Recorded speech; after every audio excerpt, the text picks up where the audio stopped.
Good morning, good afternoon, good evening. Thank you so much for joining us today. Welcome to our webinar about Ransom Diaries 7. We're so excited that everybody's here.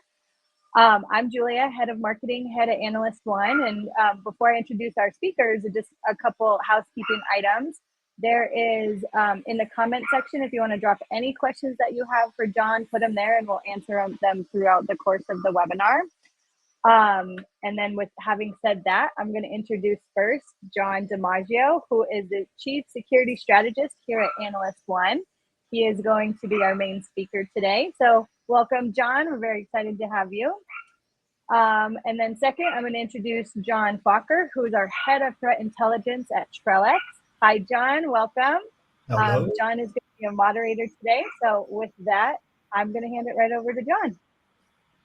Great. Which one? Thank you so much. And I don't know, for me, John DiMaggio is still loading. So John, if you can hear me.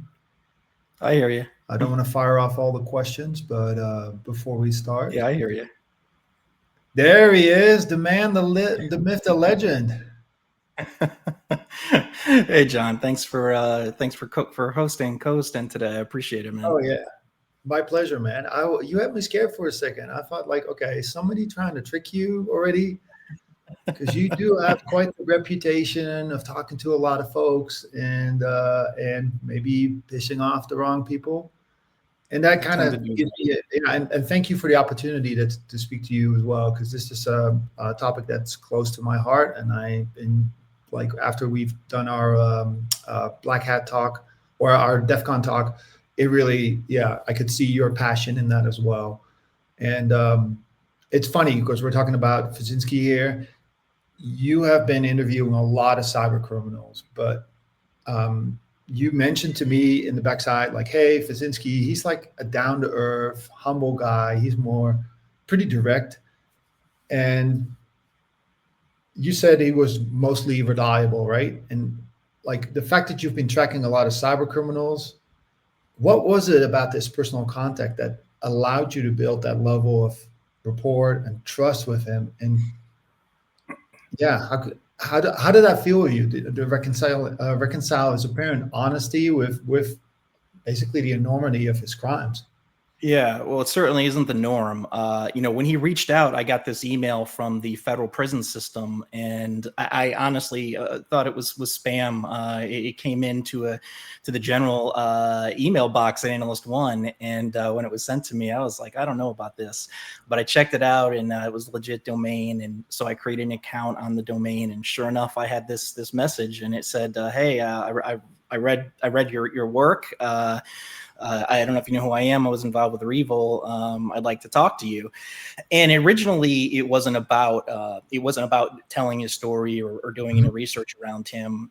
He initially wanted to talk to me. His first thing that he asked me about was why on Kaseya, why on their website did they have that they were ISO certified? Because he told me that that the way he got in is because they didn't have strong passwords, they didn't have systems patched. I can't say if that's true or not, but that's what he asked me when he contacted me. But to answer your question, before we got to that point, he originally had something set up with a mainstream journalist and publication, and he was going to go that route. And at the end of the day, he had said to me, well, they came to me and they wanted me to do this interview with them. And I'm going to summarize this, but he basically said, you don't go with the person that comes to you with something. You don't take a bet from the person offering the bet. And I said, okay. And he felt that I really knew more about his world and the people he worked with, but I needed to establish that trust. So to do that, actually, from working with you, from when you were on the inside of the REvil investigation, you had shared some things with me that weren't public, that weren't in the public domain. So I asked him sort of broadly in several different ways, questions around things that weren't public to see how he would respond and to see if it was consistent. In all of those cases, he was. And to what you said about the ego and the being more down to earth, it was weird to me to have a criminal who actually seemed remorseful and was extremely self-aware of himself. Could talk about his feelings, like all of that. it's not the norm. He's incredibly intelligent, but not just from an IQ aspect. He's emotionally intelligent, and that's extremely rare with the criminal. It's rare with most people, let alone with the criminal. That's fascinating, because I imagine, like, normally you speak with a lot of cyber criminals like the Acid Lord, and I thought we were going to talk about Lockbit today, but no. We're not. But you have quite the reputation talking to a lot of cyber criminals, and that's more like the backstopping is either you do it through talks or Jabber or whatever, and then going through the jail system, their way of communication. That must be a new experience altogether. And then having somebody who is, it sounds like his visor and his shield is all down, and he was open after you built up that trust. He was open to share a lot more with you than you initially would think. Yeah, and then we transitioned to voice calls, and I think that really helped build the relationship. That's good to know. Yeah, it is different, right? From an email, you cannot put some nuance in, and when you start speaking over the phone, it's a big difference. It is. It really is. We're talking about REvil or REvil or Sonukibio, how you want to call it today. I have had like 5 different ways of pronouncing it. Right. And I want to kind of touch upon a shift of perspective, because we all, and myself included, I come in with this, like, I've had one vision, like I've never had the privilege to speak to Vasinskyi myself. I looked at it from an investigative point of view, where we work together with law enforcement, where we kind of peeled off all the layers of the onion, and we work with the guys from Bitdefender and a whole group where we try to like uncover everybody in REvil. But you stated before that Vasinskyi's story would change everything, what I would believe about how REvil really operated. And what was the most significant prior, your first assumption about the organization that, like, during your correspondence completely overturned? And what were some interesting facts around that? Well, I would say that the number one thing would be the fact, we always, there's evidence of it now today, but we always, make some assumptions that, the Russian government influences criminals and things of that nature.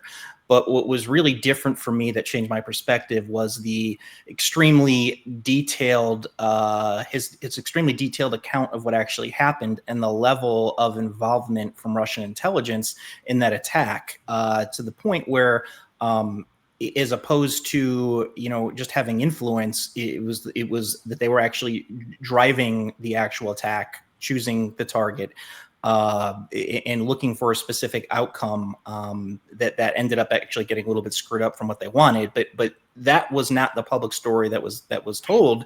And if you remember back in 2021 when this happened, Biden went on record saying, if Russian government was involved, there will be repercussions. And, obviously that led into other things like, well, why haven't you told this story before? Why didn't you bring this up in court? All that sort of thing. But it really, the level of detail that he explained this story and the way the pieces fit together, it just, I'll be honest, yeah, it really did change my belief in what we were told versus what actually happened. Yeah.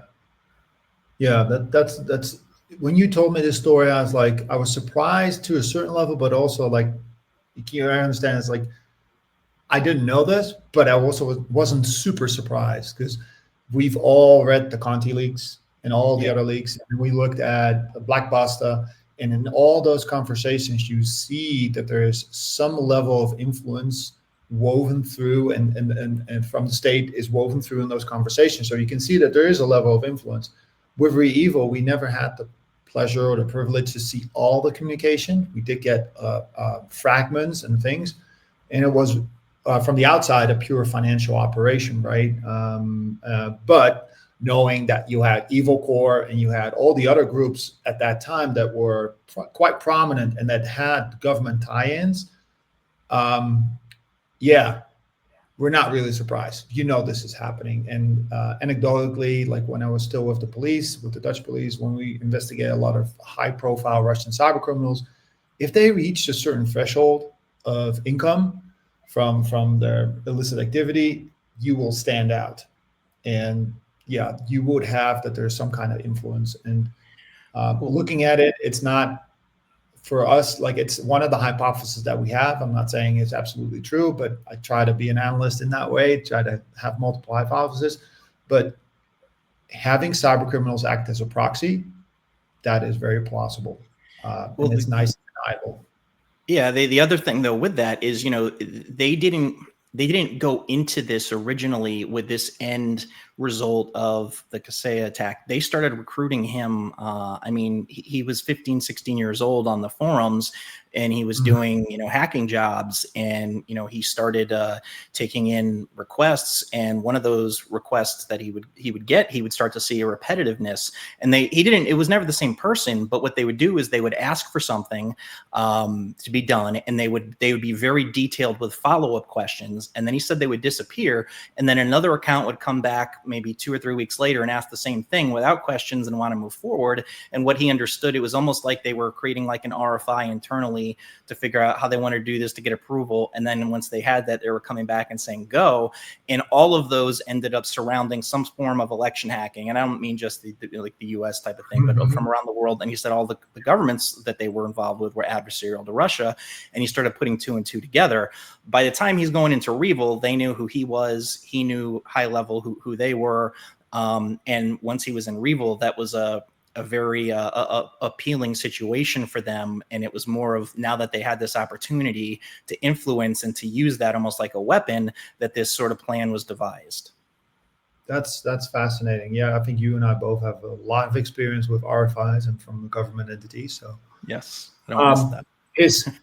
It sounds like he's being groomed, right? To your extent, like you've been like giving assignments, RFIs, working with that group. You can say his old friends. Yes, but, that's what he referred to them as. Yes. Yeah.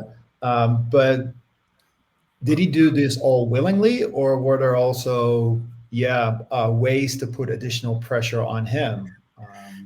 Yeah, that's a great question. So here's what basically happened. He was after about, I don't know, it was somewhere in between like 12, 14 months in, he had made a decent amount of money. And, he was in university while he was doing this. He had a girlfriend, he had family, and he had the money that he needed. His grandmother had some form of cancer in her stomach, and his girlfriend's father also had some sort of an issue that required treatments that were expensive. So he had money to do what he needed. And he started to feel like him doing these bad things was bringing sort of bad karma in. And now things in his life were not going well, and people around him were being affected. And he felt like he needed to step away and just focus on his girlfriend and school and not continue crime. And he told that to REvil, and he told that to his handlers, and they didn't like that. But he did it anyway. And he had a 3-week break from school, and he flew back. He was going to university in Poland, and he flew back into Ukraine, landed at the Kyiv airport, and he got stopped by customs. They held him there for a couple hours, but after about 45 minutes, they brought in police, and they started grilling him about what he did, how he makes his money, going through his luggage. And, he was giving him a hard time, not answering questions well, being like, I don't have to tell you anything that I do. I'm just flying home. And they took out a phone, not his phone, but a phone. And they showed him a screenshot from a Telegram conversation with him and the Russian handler arranging one of these election-related hacking jobs. And then they just gave him a summons, meaning you have to come back in 30 days and talk to us again. And he felt like if with what they had, there had to be more to this, because they would have arrested him right there. And on the way out, the police officer, I don't know if it's police or SBU, but I don't recall. But he told me that they said to him, people, you better reach out to the right person, because you're in a lot of trouble here. And he believed that meant to reach out to his handler. So he did. And basically his handler said, okay, well, you've got these legal problems. You're going to jail. If you don't want to go to jail, we can make this go away, but you're going to owe us. And that essentially is how they got him on the hook. They wanted him to do the Kaseya job. He originally said no. This is his account. I can't prove this, obviously, but I will say that I do believe him, because he hasn't lied to me that I've caught him in, and most things he said seemed very sincere. I personally believe him, but everybody should make their own opinion. But the point is that they pressed, and when he said, well, what if I don't do it? They threatened. They told him, well, you can go to jail, They said some things I'm not going to repeat that they were going to do sexually to him. And then they said, you can perform another trick, or you can come do the job for us. And we'll ask you then, or you can just do it now. And if that doesn't work for you, you've got a fiance, you've got a mother, we can bring them into this too. It'd be a shame if anything happened to your family.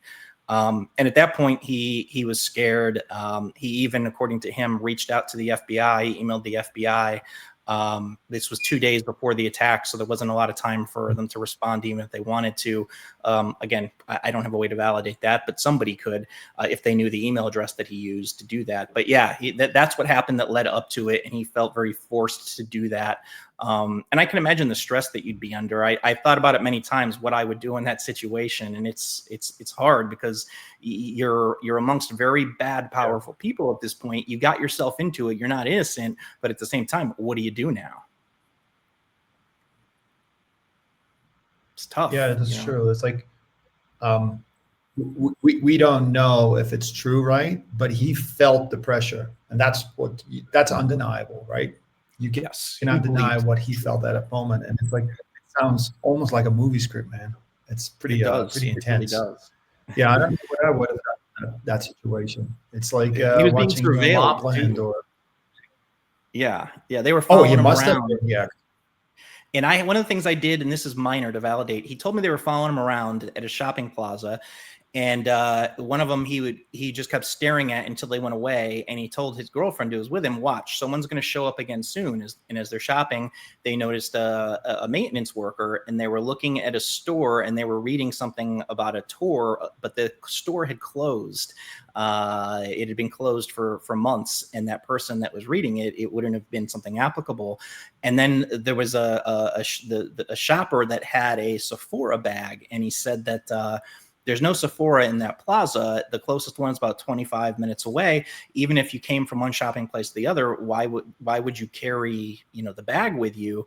So I asked him to give me the name of the shopping plaza where this happened. And I did look up to see where Sephora was, and it was about 25 minutes away. So he was telling the truth about that. But there's little things that I would check that he would tell me that had that details that would add some credibility to that these details might actually in fact be true.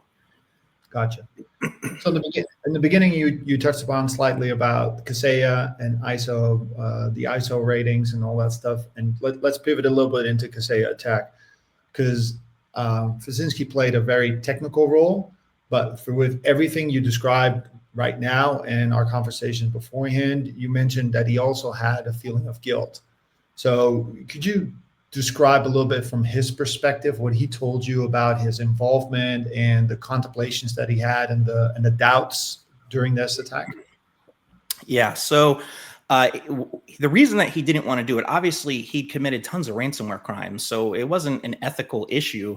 The reason he didn't want to do it is because he understood that the magnitude of this would bring a massive amount of attention, and he knew he was the lowest man on the totem pole, and he was smart enough to see that he was going to be the fall guy for this. He was going to be the scapegoat, and he didn't want that to happen. So it wasn't that he had this moral issue. It was, he was worried about covering his ass. And that makes sense too. If you don't have ethics, at least find some reason to not do it, because that's a good reason to not do it. That was, writing was on the wall there. Even with the access, they didn't have to then infect the 1,500 downstream customers, but they did that. And he was trying to convince them to actually install crypto mining software, which with that many systems, he believed would have also brought in a lot of money. But that's the point. From what he says, the motivation wasn't the money. The motivation was about the destructiveness, the access, and the reach that they would have by affecting all of these organizations. Gotcha. Yeah. Maybe it's good to understand for the listeners or the viewers that don't have the whole grasp. I cannot imagine the whole grasp of what he was doing. It's like I say, it's an MSSP or an MSP. And essentially attacking Kaseya, they got access to all the customers of Kaseya. So you get this like giant snowball effect, which goes from attacking one single victim, which is very common, to in like creating almost a cyber pandemic. And I think if I recall, a month before Kaseya, JBS, the meat processing facility, was attacked as well. I believe May 30th. and they had to halt their plans and they had to pay the ransom as well. So it was already front page news, anything that REvil did at the time. So this would definitely put him in the crosshairs. And I can understand that he's like a little bit afraid to be the fall guy. He has all the hallmarks when you describe it as being the pawn or the fall guy. He does. He does. I mean, he's a smart guy. He's very intelligent.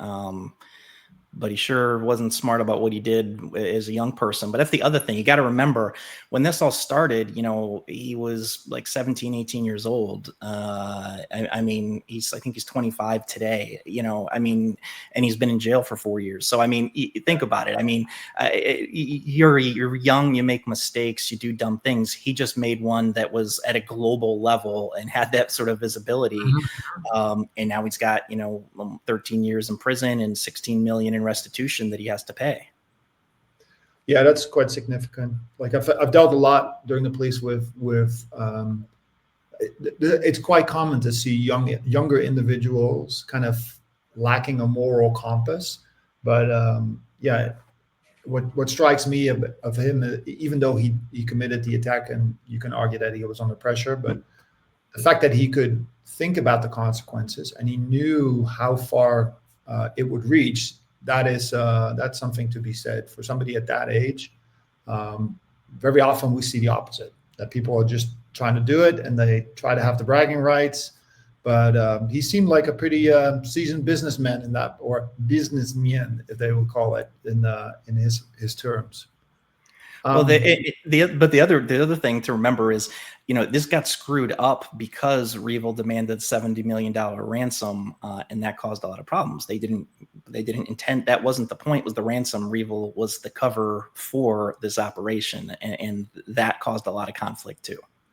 Yeah, and then little did they know, they didn't know that actually the decryption key was available, so the recovery and the impact was significantly less, obviously. Talking about recovery. Sorry? Good guys win one for a change. Oh yeah, yeah, that was a nice win. Talking about recovery, he brought up something with recovery scams. You mentioned. Yes. Did you want me to talk about that, or do you just okay? No, totally, because ransomware is an industry. There are legitimate incident response and negotiation firms that help with the recovery of ransomware that you can trust. But for the same time, there are so many untrustworthy companies and ambulance chasers that it's a very gray area, or we could be considered a gray area. So I find it fascinating that he brought this up. And yeah, if you can elaborate a little bit more, I thought it was a fascinating story. Yeah. So in those early conversations that we had, yes, he started asking me about recovery scams, if they were considered a crime, and if they are usually prosecuted. And I told him, you know, it's actually not usually something that gets prosecuted. It's very rare, but yes, it is a version of fraud. So for those who don't know what a recovery scam is, you have a ransomware attack, you have a victim, they reach out to to the attacker, and they have to negotiate. Well, these recovery companies come in and they say, hey, we have technology that can decrypt that key.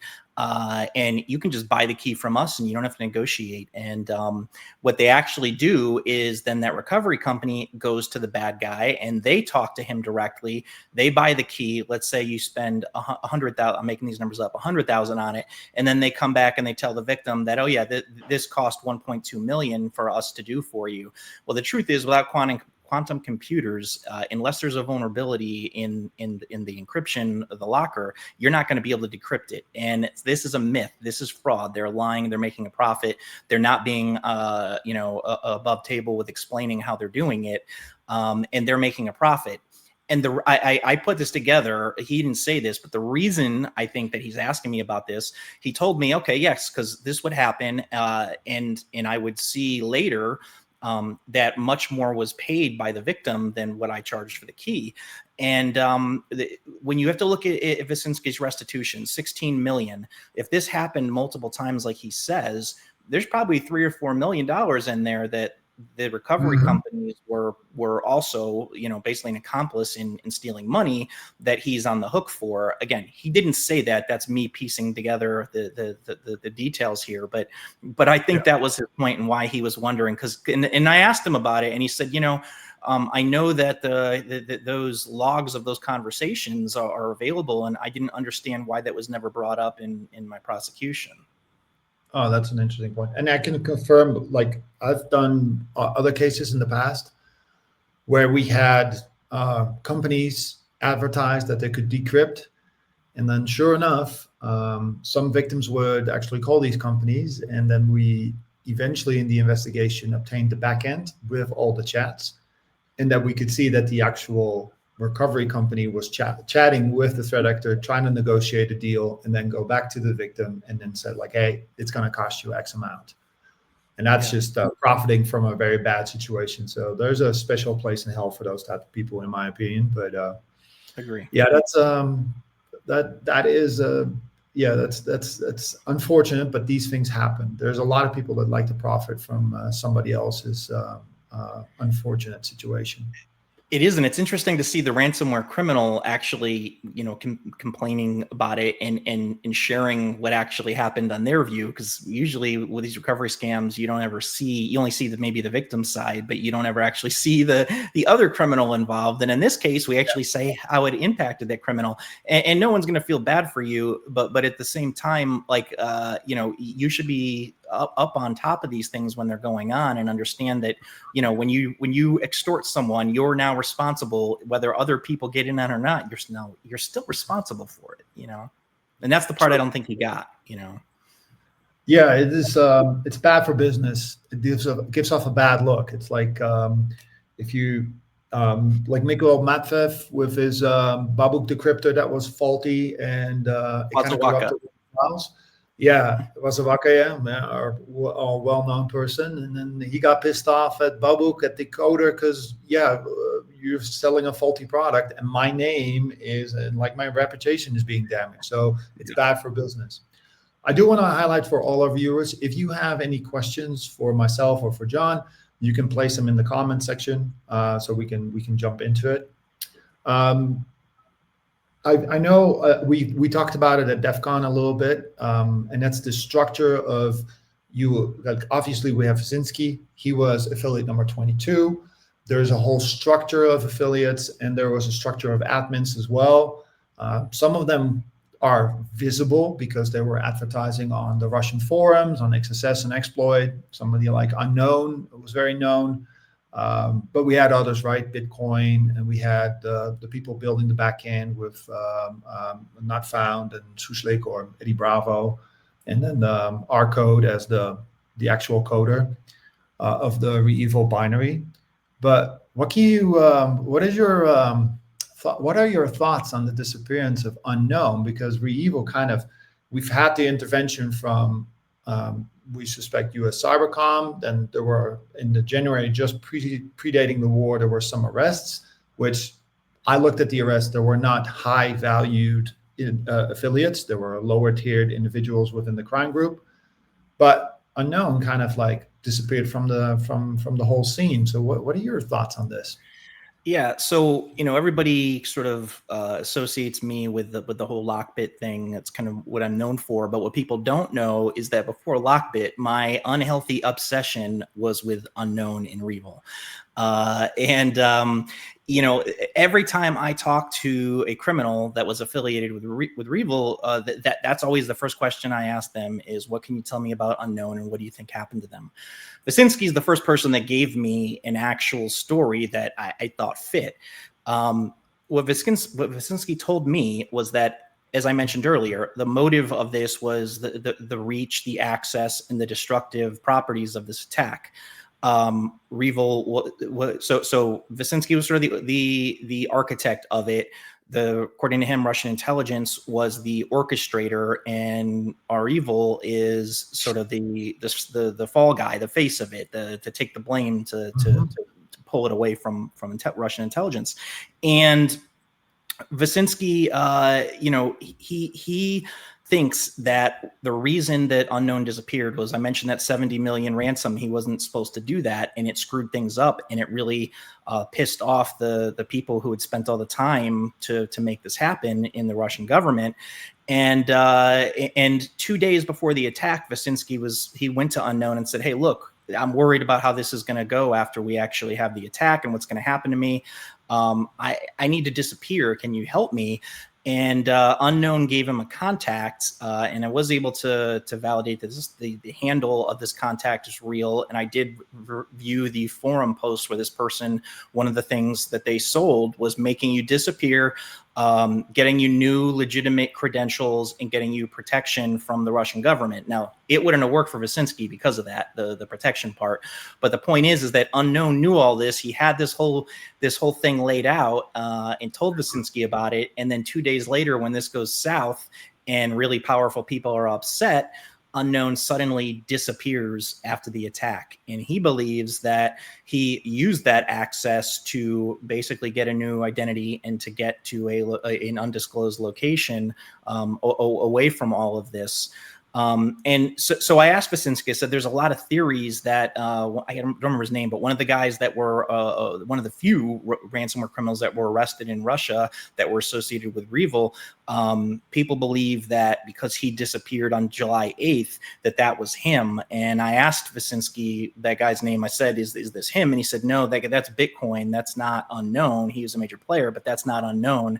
Unknown is never been apprehended. But he wants to find him just as bad as I do. You know, he's pretty pissed about the whole thing too. But that's what he believes. As he disappeared, he thinks that the place that he first would have went to, he had the Unknown constantly talked about South America, and he thinks that's my. Okay. I have no idea if that's true. I'm just saying that's where he thought, if he had to guess, if it was outside of the CIS, where would he go? And that's where he thought the first landing point might be. That's interesting. Yeah. I'm wondering if anyone who's viewing this has their theories, because I am always eager to hear more theories. Yeah, we linked the Unknown account to a couple of other Jabber handles at the time, UpZero, and I'm going to screw up this number, but apparently it's 88005353 something. It's apparently a phone number in Russia for quick loans, so you can call that number to get some money. And that was I didn't know that's where the 8800 handle came from. Okay, that's interesting. Yeah, that's right. We do know, like, in our research, when we looked at Bitcoin, Rcode, and UpZero as well, these were all we were able to track down through, like, we were looking at the Jabber roster. So we were comparing rosters from all the users of a certain Jabber server, overlaying them and seeing how people labeled each other.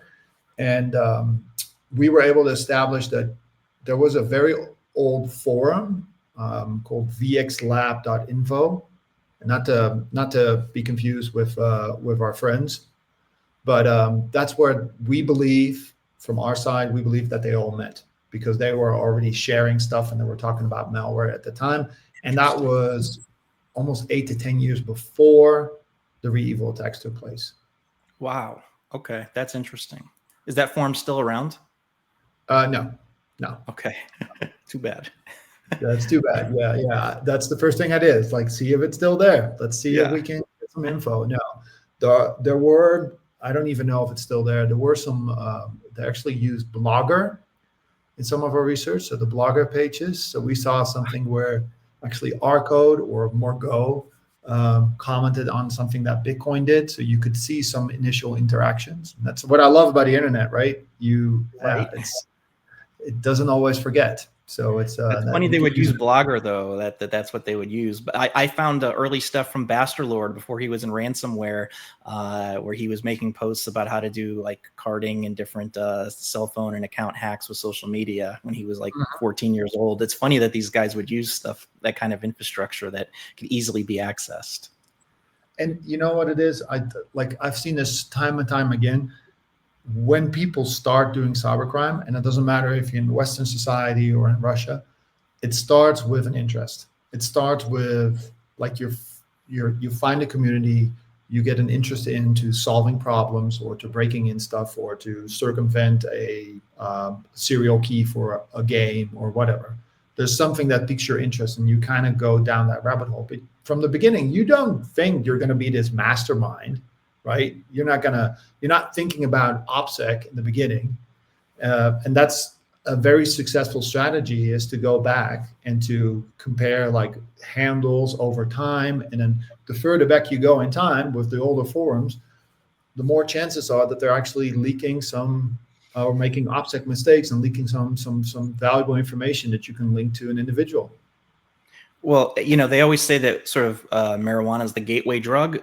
Video games are the gateway to cybercrime. You don't know how many bad guys I talk to. They start out where they want to get hacks and stuff for video games. Often Counter-Strike comes up, and that's where they start out, is getting into this. That I've been told that story more times than any other story. Is that's how they've been started out, which I find is amusing. I can completely concur. It's like hacks.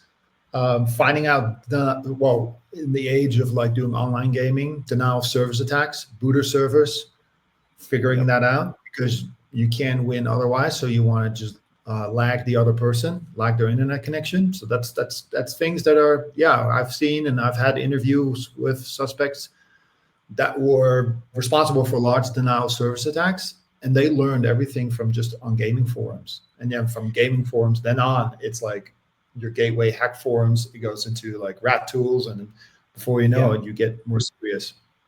If you don't mind if I just throw this in here, John, one thing I wanted to say, because it speaks to Vasinskyi's character. I said that he feels bad for what he did. He feels remorse. He's actually showed me that in actions. One of the things that he did recently was he came to me and he said, "Hey, I was a 50% owner in this legitimate company prior to my arrest and all this, and I'm still technically listed as the CEO of it, and this company's made millions of dollars. I owe 16 million in restitution. I want to try to be able to pay that back." That company's never been, his company has never been covered under the sanctions, and the money's just sitting there. And he asked me if I could contact OFAC and help him get that sanctions, that money could go to the victims. That does not happen. You never see that with a bad guy, but that's an action. Actions speak louder than word. So I just wanted to share that. It's not just me saying like, hey, he's not this traditional criminal, and he does have good in him. He does. And I think actions show that. I really hope that he has the right attorney team around him that could articulate this as well, these signs of goodwill, because that can significantly cut down his jail time, because it shows that he's on remorse, right? Yeah, his whole attorney thing. When he went to get his attorney and he first talked to them, they said, "Oh yeah, we already know about you. A family friend had contacted us about you." And they wouldn't, or they either didn't know or didn't tell him. He never got an answer who that family friend was. But his attorney has like a laundry list of Russian criminal intelligence and the Russian mob type of people that they've represented. And that doesn't mean, I'm not saying, to be clear, that they're doing something wrong. But what I'm saying is they are connected within that world of the people who they represent. I don't think he didn't help himself by going with that attorney, in my opinion, because none of this story was ever told, and he was told to just plead guilty and to take it, and he did.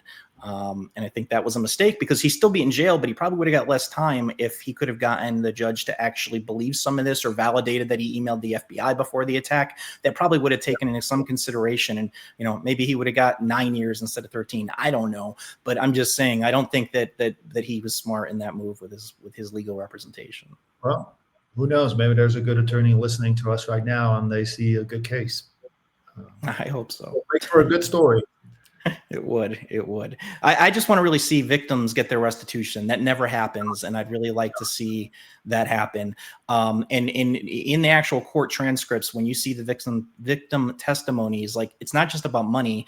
There was a partner of a major company who his father was on his deathbed, and when this attack happened, and he should have been by the guy's bedside, his dad's bedside, when he died. Instead, he was dealing with this, and his father died alone, and the guy was in tears in court talking about this. And Vasinskyi saw this. He does. He was something that he knows he can never fix, but he has to live with. Yeah. True. Yeah, ransomware is one of those, definitely a form of cybercrime where the impact to your victim is very visible. So that's the thing. But just to contemplate on the defense team, like, do you think there's any reason would they, like, why would you think that they would go for that strategy? Because it just doesn't make sense to me. Let me carefully word this. When somebody does something that doesn't make sense, there's got to be some motivation behind it. So the way I'll answer this is ask yourself who would benefit by him not talking if you believe Vasinskyi's story, and connect those dots yourself. And again, I don't want to say anything I shouldn't say. So I don't know why he wouldn't have talked outside of fear of what would happen or being possibly directed by attorneys not to, and to take this. And maybe they believe that by not doing it, he would have got a better sentence. I don't know, but there's usually a reason when something happens, and that doesn't make any sense to me. Why this story wasn't brought up when it happened. The other thing that doesn't make sense to me is why, we had him in the US, why US intelligence didn't try to use him as a source to, we're getting our asses kicked here in ransomware. You got this guy well connected behind the scenes. I feel like we should have probably tried to leverage that a little bit more. And maybe we did do stuff that I'm not aware of, but Vasinskyi says that did not happen. I don't know. I just think there's a missed opportunity there. I think there's still a missed opportunity. This guy's sitting in jail. I'm sure there's ways that we could leverage him that would help ourselves. I don't know. Yeah, and just speaking from experience, from the outside, sometimes it looks like there's no waves, right? The water seems very still, but I know for a fact, like if we working with law enforcement and being on the inside, there's a lot going on, but it's just a matter of, like, do you have enough to build a proper case? Is the intervention that you're envisioning, is that possible? Will it have the required effect? And yeah, these contemplations happen, but at the same time, the general public won't see it as much, right? Because, like, there's no additional indictments. Like, right. Yeah, I think we do have a pretty solid grip on a lot of the affiliates, not only number 22, but like my personal favorite, number 33, Mr. Lalartu. We know who he is. They took 2.3 million from him, but I haven't seen an indictment to him as a person. And he's been involved with GangCrab, REvil, and later on, probably even, we think, with Conti ransomware. And he lives comfortably outside of St. Petersburg. We know his girlfriend got a couple of years back a nice BMW X5. And I'm pretty sure that's not paid from normal work. Right. No, I agree. Well, that's why, I was pretty hard on law enforcement, both in the DEF CON talk and in my Ransomware Diaries paper on this. And, I've talked to them since then, and they kind of reiterated that same point. Like, look, I know you want us to do something, but we can't move forward until we're comfortable with the evidence that we'll be able to prosecute. So, when you say we're not doing anything, that's not necessarily true. But on the outside, it is a bit frustrating because there was all this movement. You get Vasinskyi, and there's been nothing since. And he was a player, and there are these other bigger fish that I feel like we need to go after.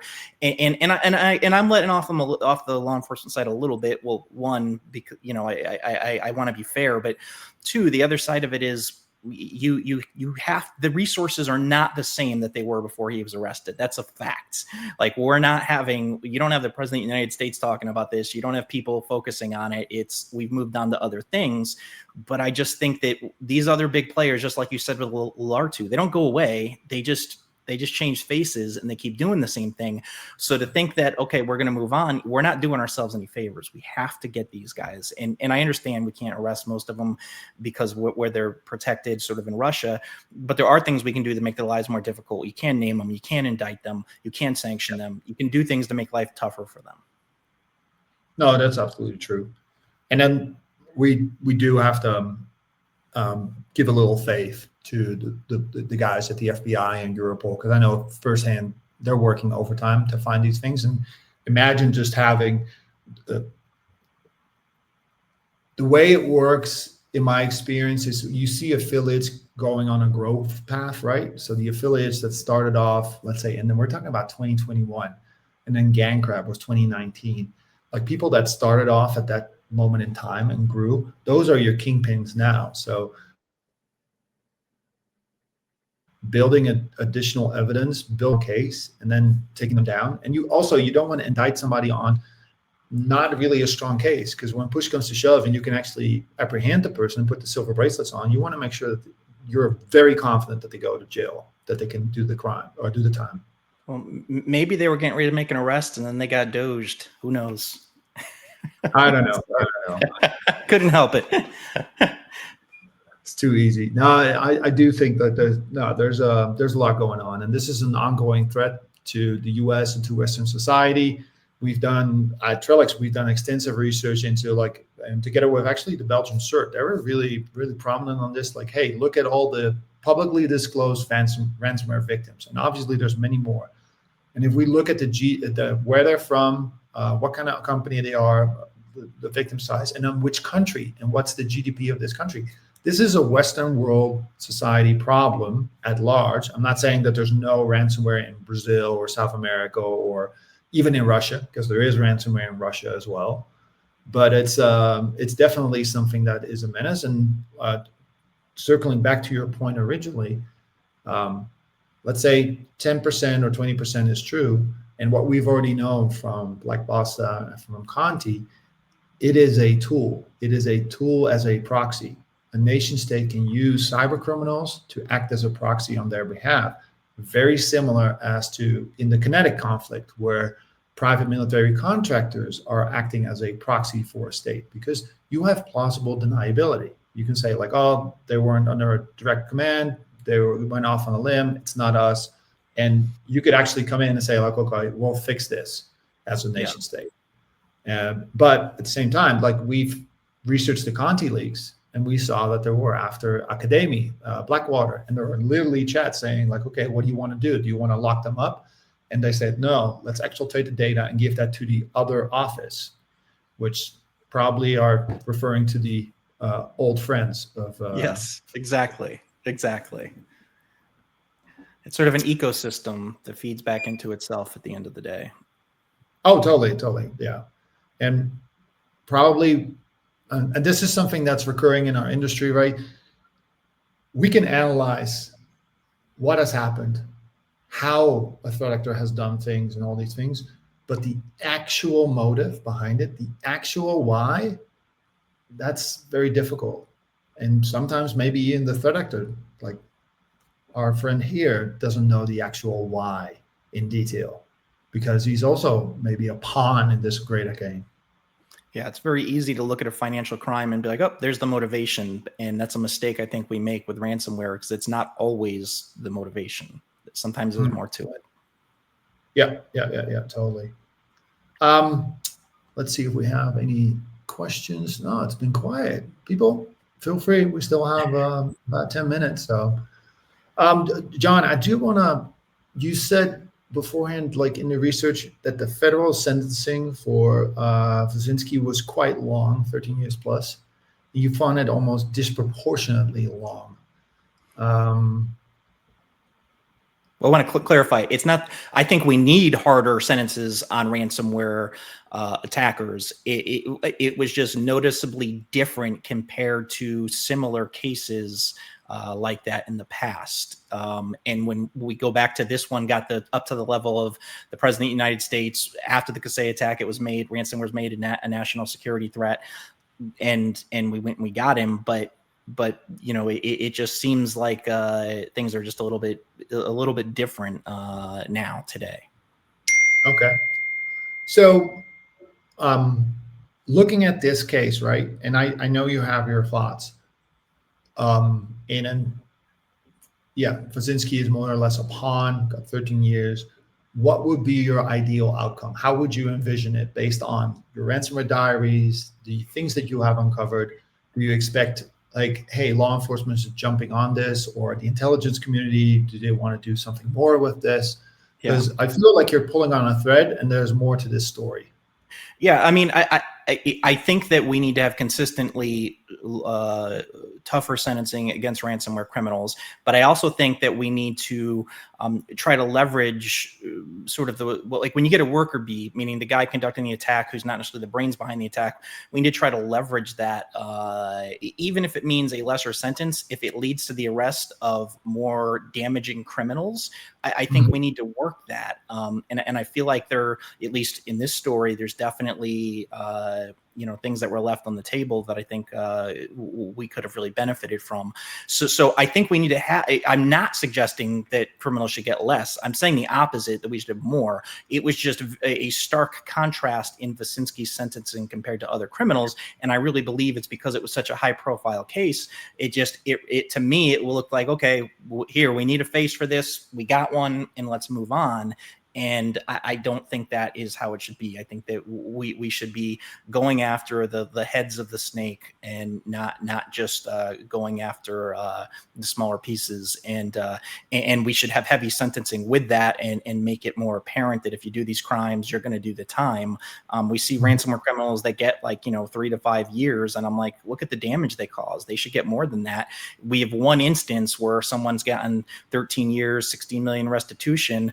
And it sucks. The one instance of that is a guy that I end up liking the guy, it doesn't mean though he shouldn't be in jail. So I'm not saying that. I just think it needs to be consistent.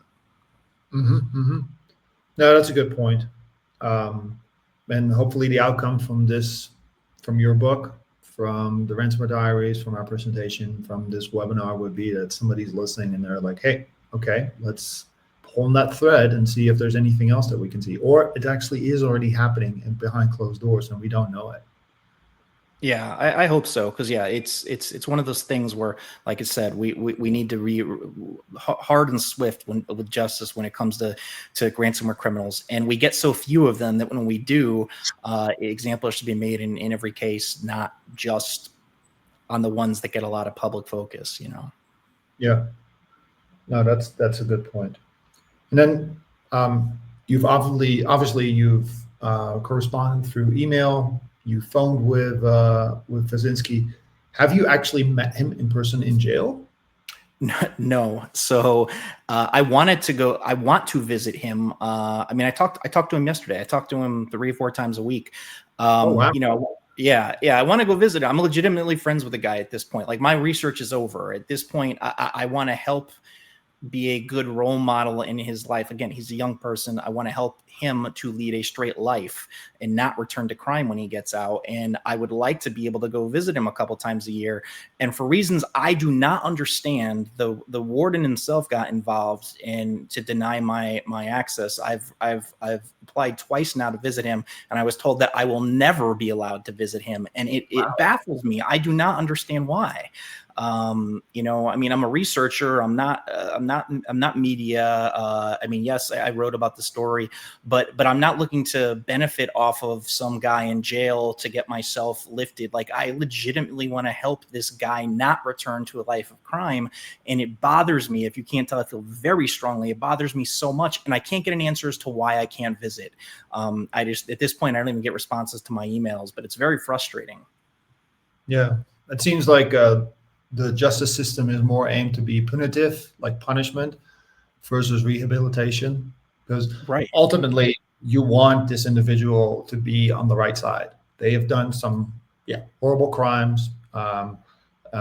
He is going to do his time. He seems that he is remorseful. That's the first-hand look, and you can attest to that as well. And you would want somebody to be like, okay, I'm going to better my life, because that's the goal, right? It is. You would think. It should be, yeah. It really should be. Again, we all screw up when we're young. I did some dumbass things when I was young. And if my entire rest of my life was hung on that, like, I wouldn't be sitting here today. So I really want him to get a second chance. Most of these guys majority of these guys are scumbags, and they're born bad. But I truly believe Vasinskyi was a kid that got mixed up in the wrong things, did the wrong things. But I want him, desperately want him to have a second chance in life, and I want to help him to be a good, productive human being. And he's so smart. There's so many things he could do in life, but it's so easy to fall back into crime. And I really want to make sure he doesn't do that. And that's why, like I said, that's why it baffles me that my access to him is restricted like that. It just doesn't make any sense to me, and I can't get an answer to why. So if there's anybody out there listening that can help with that, please reach out and contact me. Yeah, I admire your persistence, man.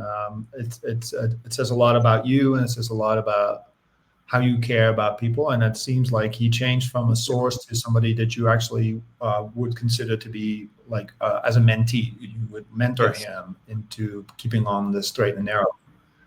I think, John, we're almost running up on time. Do you have any is there anything that I didn't ask you, like, John, I've been waiting 55 minutes for you to ask, and like it didn't happen? So any parting thoughts, anything, or you want to ask me? That could also be the case. I think that one of the things that I want to just say is, we see ransomware attacks every single day, and we look at them constantly, and it just becomes it's so automatic with our thought process of what we're looking at. And I guess what I want to say is you got to keep that curiosity and that open-mindedness to explore other theories. Don't always just go with what looks like the straightest path to an answer.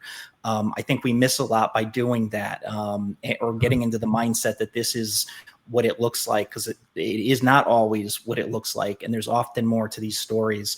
I really feel like understanding the human beings behind it, whether they're good, bad, or whatever, understanding them, I think really helps to also understand the crimes, the motivation, and how we got here. And you're right, I do this because I want to help people, and Vasinskyi is a perfect example. At the end of the day, that's really rewarding and important to me, is to try to keep to get these guys to change their paths.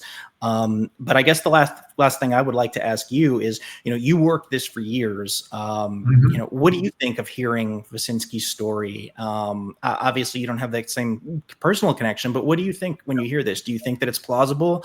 Do you think that he's making this up? What are your thoughts?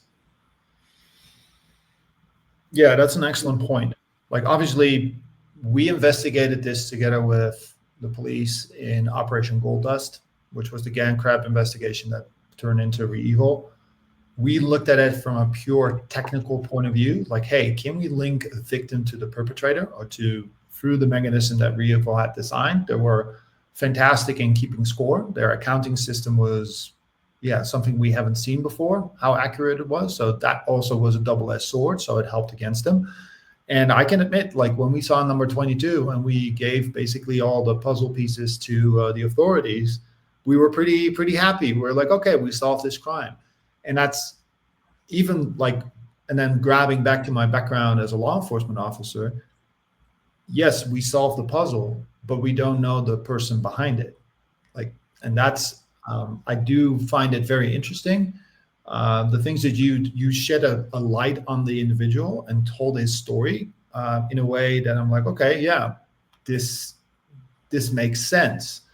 At the same time, I cannot help, as a former police officer, to have a certain bias in a way. It's like, okay, I've seen a lot of criminals put the blame on somebody else. So they've done something, and it's very easy to extrapolate or put it somewhere else, to say, like, okay, it was out of my control, I had to do things or whatever. And then true, there's a lot of pressure. So, but at the same time, you bring up certain facts that you can check and that are undisputable, that it's like, okay, there's probably a certain truth to the story.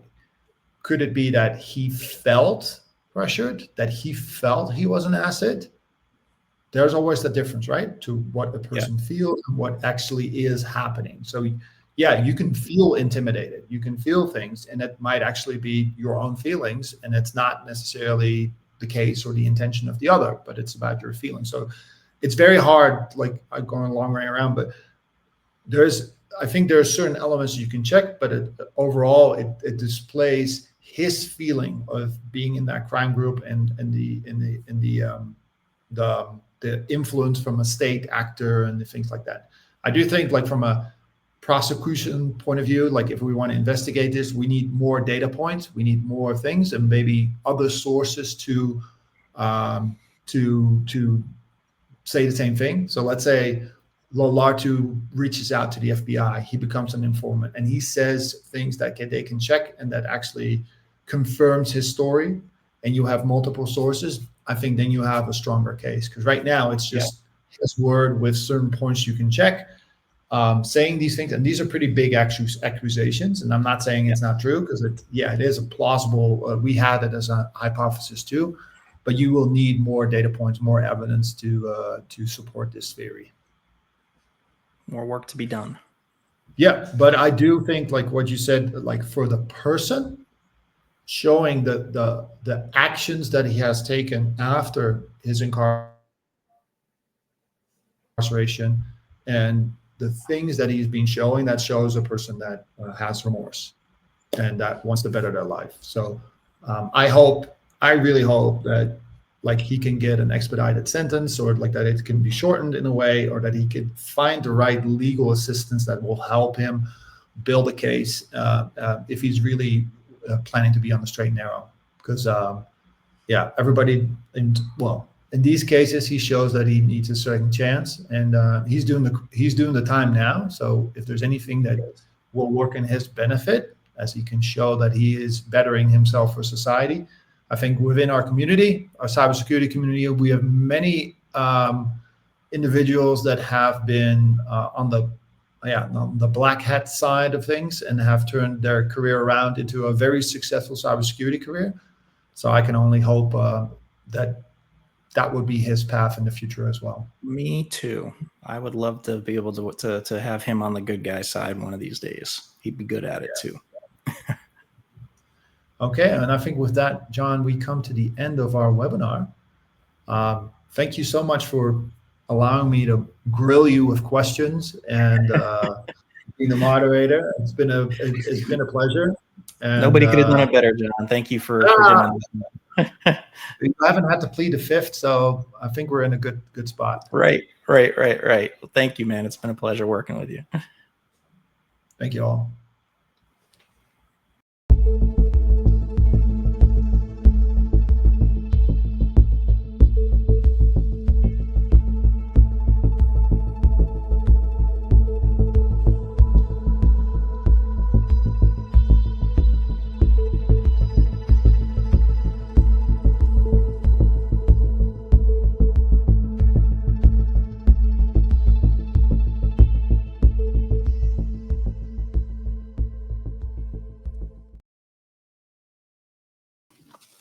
Hello?